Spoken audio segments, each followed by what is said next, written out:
sapere che tutte le stanze a livello acustico hanno dei problemi, a meno che non ne abbiate fatta una appositamente, chiaramente, ma mi sa che non è il nostro caso e nemmeno quello di molti altri lì fuori. E chiaramente anche la mia distanza ha le sue particolarità, caratteristiche, diciamo così.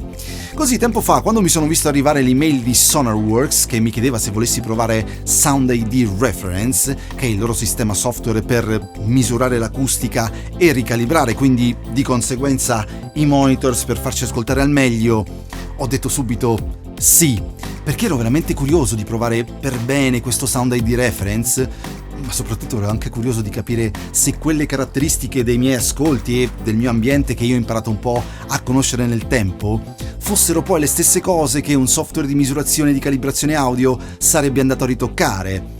Insomma, anche un po' un test, una sfida tra le mie orecchie ed il software. E così dalla Sonarworks è partito un microfono di misurazione fino ad arrivare qui, fortunatamente arrivato sano e intatto. Così adesso, insieme al loro software, lo proviamo insieme.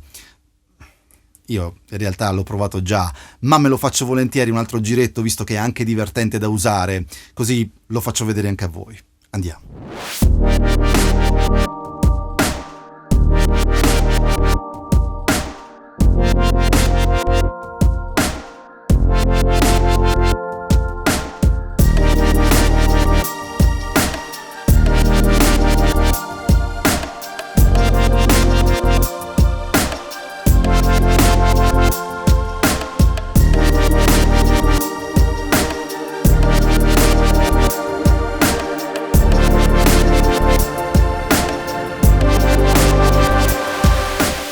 Io in realtà Sound ID l'avevo già installato in passato perché era in dotazione insieme a tutto il software delle interfacce audio Audient che ho qui, e cioè la Evo 8 e la ID14 MK2, che ovviamente però non era la versione completa, ma non mi aveva fatto una bella impressione, a dire la verità. Ci sono rimasto un po' così e così e alla fine l'ho disinstallato.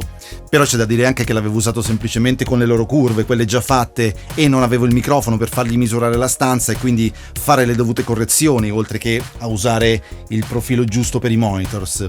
Quindi stavolta lo proviamo come si deve, così sentiamo veramente che cambio ci sarà e anche se le mie orecchie funzionano bene. Prepariamoci.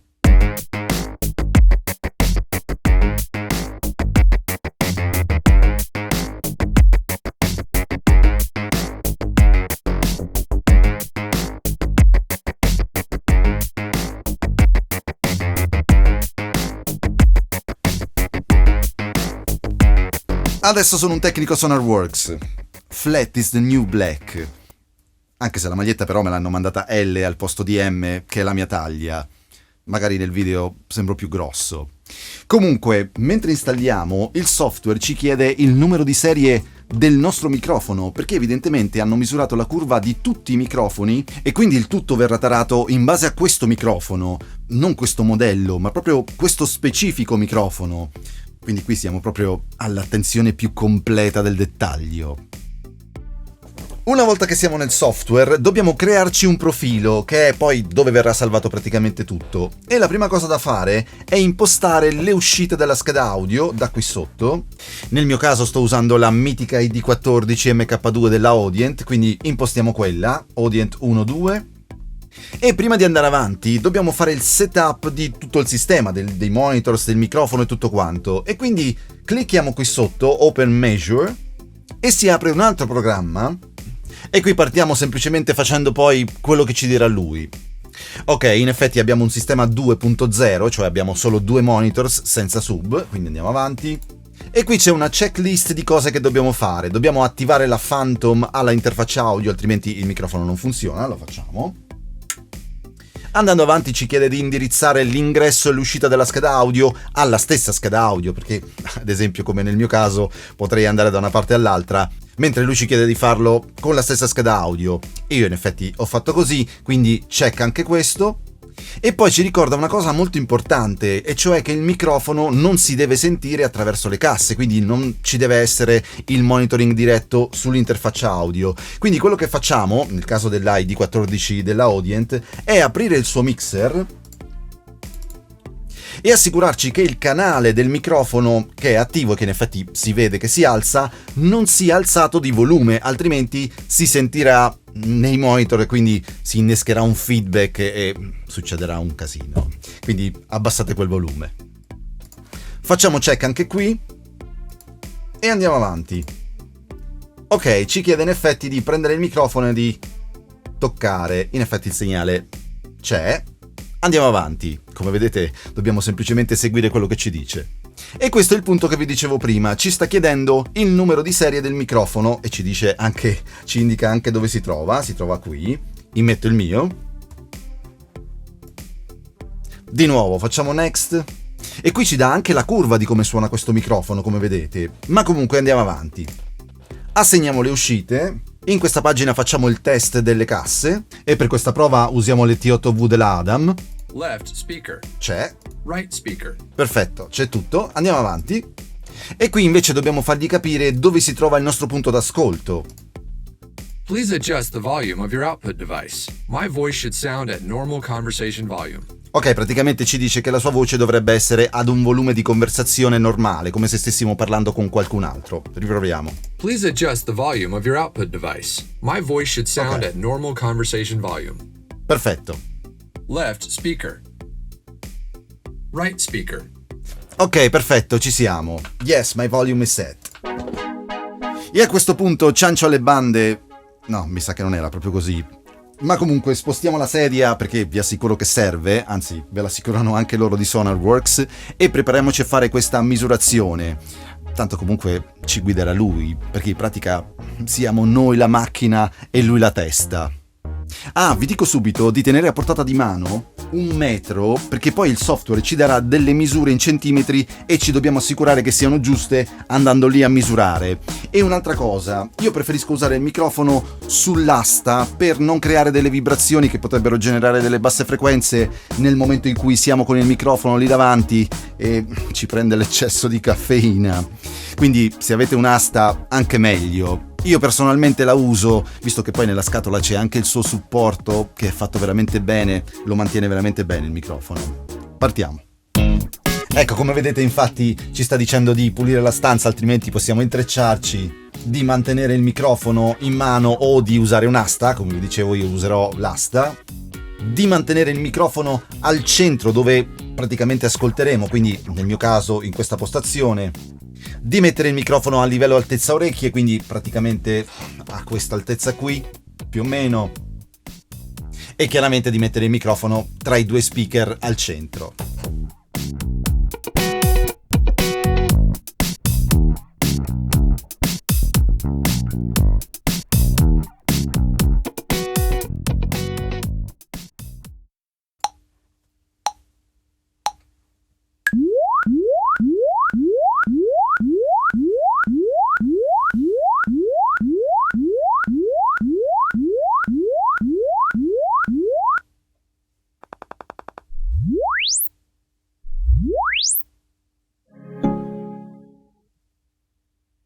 Avanti!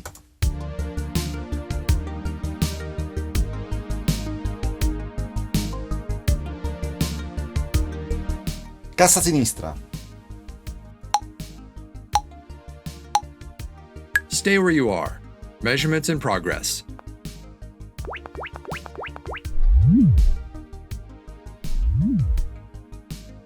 Left speaker done.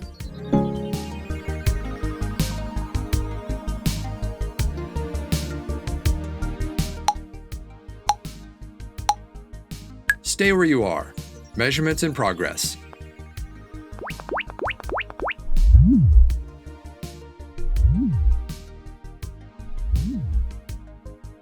Right speaker done.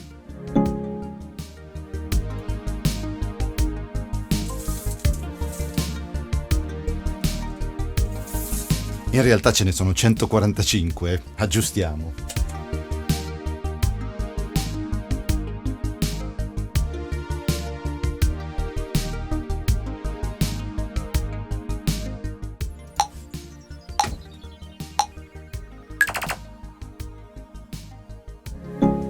Anche qui, vediamo le misure, vediamo se ci ha preso.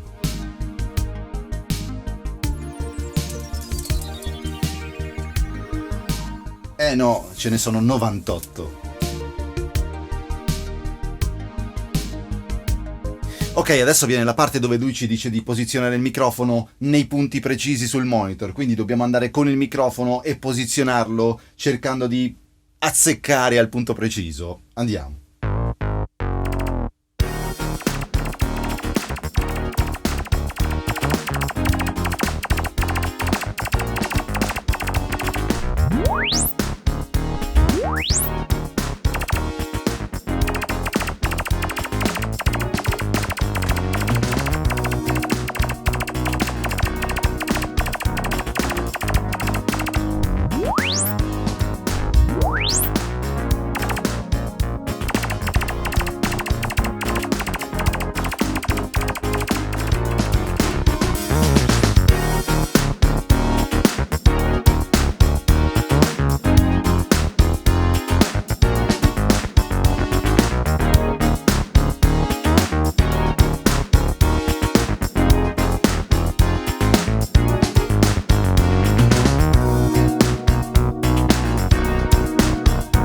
L'ultimo!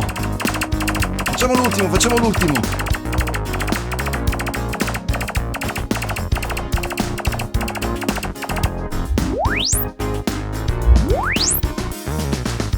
Oh, ce l'abbiamo fatta! Bene, test e calibrazione finiti. Adesso tolgo il microfono e mi siedo alla mia postazione, così sentiamo quanto è migliorato.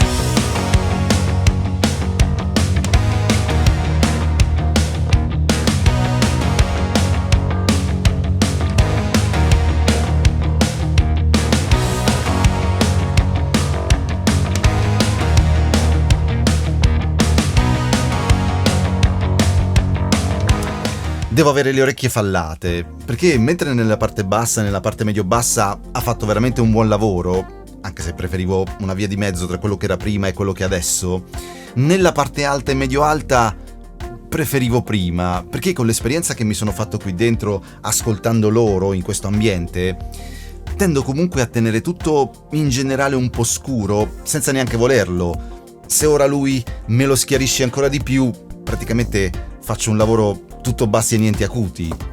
Quindi non ho capito bene una cosa. Sono le mie orecchie che non funzionano? Oppure magari è il software e il microfono ovviamente che è tarato per avere una risposta così più d'impatto? Perché è sicuramente più piatto, più lineare e tecnicamente giusto, però io non mi ci trovo. E comunque sì, ha tolto un po' di frequenze che sentivo anch'io, e cioè i 65 e 125 Hz, però ha anche rimesso un po' di frequenze che qui dentro vengono un po' mascherate, cioè queste sugli 80 Hz, che però per quanto io sapessi dove fossero, poi specialmente quando si lavora sui singoli è sempre un pochino più difficile fare un lavoro preciso per quanto lo facciamo mentalmente. Magari ascoltando in generale, il pezzo in generale sì, ma sui singoli è veramente più difficile. Quindi bravo Sound ID, bravi alla Sonarworks, per quanto poi non sia esattamente quello che vorrei. Ma poi qui sotto, e qui viene il bello, quello che mi interessa più di tutti, hanno pensato bene di mettere un ulteriore equalizzatore per avere la possibilità di ritoccare la curva di equalizzazione dopo il lavoro fatto per riaddrizzare il tutto. Ad esempio, lui ha addirittura tirato sui sub bassi che io poi ascoltando ho rispinto all'ingiù, e anche nella parte media e alta ho tolto anche lì un pochino. Ora è veramente molto meglio. Chiaramente, per me, per le mie orecchie, per i miei ascolti e soprattutto qui dentro. Però il fatto che ci sia è veramente un tocco di classe, e forse significa anche che non sono il solo a non preferire le cose così perfette, lineari, anche perché non siamo mica tutti uguali poi, e poi comunque anche le nostre orecchie non sono mica così lineari. Comunque il software è fatto veramente alla grande, si vede che ci hanno lavorato, e poi oltre a essere molto facile, come avete visto prima, è anche molto divertente da usare. Tra le opzioni qui sotto poi ci sono anche i vari tipi di equalizzatore che lui usa per fare questo lavoro, e ci sono 3 opzioni, e cioè c'è l'equalizzatore a fase lineare, quello normale e quello una via di mezzo. Io ho notato che usando quello a fase lineare come suono lo preferisco, è più reale, però ha questo specie di pre-ringing, cioè un suono che parte prima del suono stesso, cioè in pratica questo, lo faccio vedere. e quindi tutti i transienti, tutti i picchi, specialmente quelli della batteria, la cassa e il rullante, si ammosciano un pochino, mentre mettendo l'equalizzatore normale i transienti sono più delineati, più d'impatto, però il suono è un pochino più strano, la parte medio-bassa sembra un pochino più scavata, e poi proprio perché le fasi delle frequenze si sballano un pochino, è tutto un pochino più strano, un pochino più in aria, il suono non si concentra dritto, per quanto poi i picchi rimangano lì decisi e definiti. E quindi, come vi dicevo, hanno messo qui una terza opzione, cioè una via di mezzo tra quello a fase lineare e quello normale.